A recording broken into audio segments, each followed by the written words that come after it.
I have found you to be extremely skilled at marketing, branding, and it's not until recently, because you and I did some stuff together, that I realized she's really good at an operational aspect as well. And it's because if you can define your operation in a way that distinguishes yourself from the others, it gets a little bit easier to market and figure out exactly how to market. And it actually is a lot easier to do business. You know, too many businesses operate day to day, but market on a kind of feast or famine fashion. And if you market day to day as well as operate day to day, your business is going to do extremely well. It's the bottom line. You have to integrate the two together. And your book, Me, Myself, and Inc., that actually talks about the fact that it's all one thing, man. It is.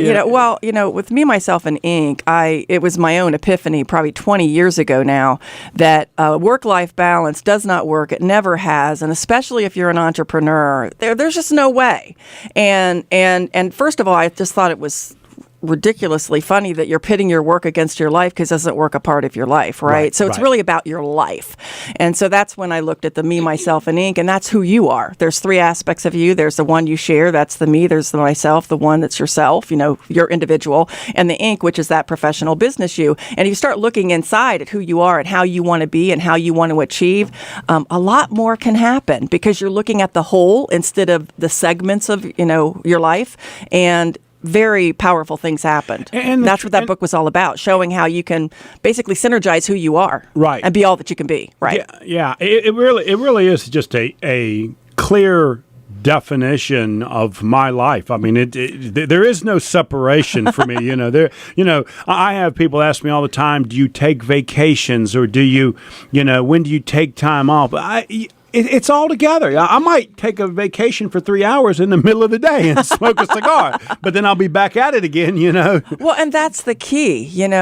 Once you get that, there's no guilt. That's the thing that I can't stand about work-life balance is the guilt factor. There's such guilt, or there's that you have to take something away to make it all balance, right? So screw that. Let's talk about synergizing who you are and bringing out the best in you for everybody else. And you know what else this represents, in my opinion, is the future of retirement. Retirement is no longer sitting on the beach doing nothing. It's doing what you want to do. You know what I like to call it? I like to call it inspirement. That's what I like to call it. You know how I love to make up words, right? I know. And when you make them up, everybody says, "Oh, that's great." When I make them up, they say that's not a word. Go to Webster's, right? But no, seriously. I mean, I have two different clients right now that are in their third career. You got people in their 60s and even 70s starting businesses, right? Yep. So yeah, retirement is really old school now. It really That's interesting. is. Yeah. Now, the book that I read, I don't read a lot of books. I listen to a lot of them when I'm riding the bike, but yours I actually read. Well, thank you. It was great. Marketing Secrets of Growth Companies in a Down Economics. Yeah, right. It was a great book. Thank you so much. It was, what it did for me? It sort of allowed me to rethink how I approached and reviewed other businesses. Oh, thank you. Really, that's great. It was a wonderful insight into how you help people with their marketing. Talk about the inspiration of that, because the inspiration in that was twofold. One, I had done a study after 9/11 called the CRISP principle that looked at comparing high growth companies to negative and low growth companies, and found that there were certain things that no matter what industry you were in, these companies were doing, that they were doing the triple and double digit growth.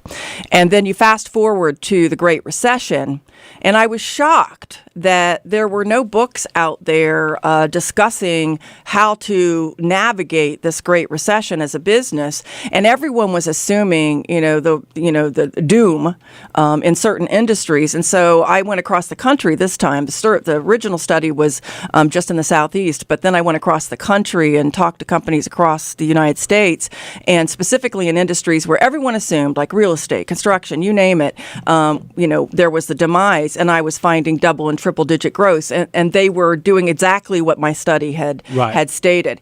And so I basically picked the top 50 things that really stood out to me, and divided them into basically 6 sections in the book. And so that's what inspired it. It had to get out there because it had, and it was really meant to help businesses do it themselves. I mean, every single chapter, it's not just, oh, here's what you could do. It's also how you need to do it. And I take a lot of pride in that because and I want to help businesses that would never possibly hire a consultant. That was my goal. Right. But you also help a guy like me see how you got there, how your mind was thinking through that process, Yeah.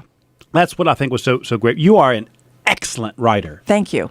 Your next book is The Profitability Quotient. And actually, I've got 2 books, but the next one coming out is The Profitability Quotient. And what's that going to be about? Give us a little tidbit. That's actually based on, again, I'm very research-based. Our guest knows that. It's literally about sustainable growth. And what this is really about is sustainable organic growth in a company. I've actually monitored this. I have what's called a sustainable growth model. And there's 4 different, what I call quotients. There's the intelligence quotient, there's the emotional quotient of a company, there's the velocity quotient, which is a new way of thinking, and then there's the profitability quotient. And the profitability quotient, you can't have a high level. I can tell there's going to be a lot of new words in this. Oh, heck yeah, I love it. Don't you love it? I love to inspire new thinking to empower positive change. That's my mission. So the profitability quotient is really about, there may be companies out there that have profits, but they may not have a high profitability quotient because they're not leveraging those profits in the right way. They're not reserving them. They're not sharing them. They're not reinvesting them. They're not building value with them. And so, but you're not going to be able to do any of those things if you don't have a high IQ, a high EQ, and what I like to call a high velocity quotient. So it's very exciting. It's something that's not out there, and I love to put stuff that's not out there to get companies and owners thinking, how can I take my business to the next level? What am I missing? Because I feel like that's my mission, to help entrepreneurs see what they're missing. Yeah. So I'm very excited about it. You probably summed up exactly what I think you do best. You do find those voids and then describe a way to work through them.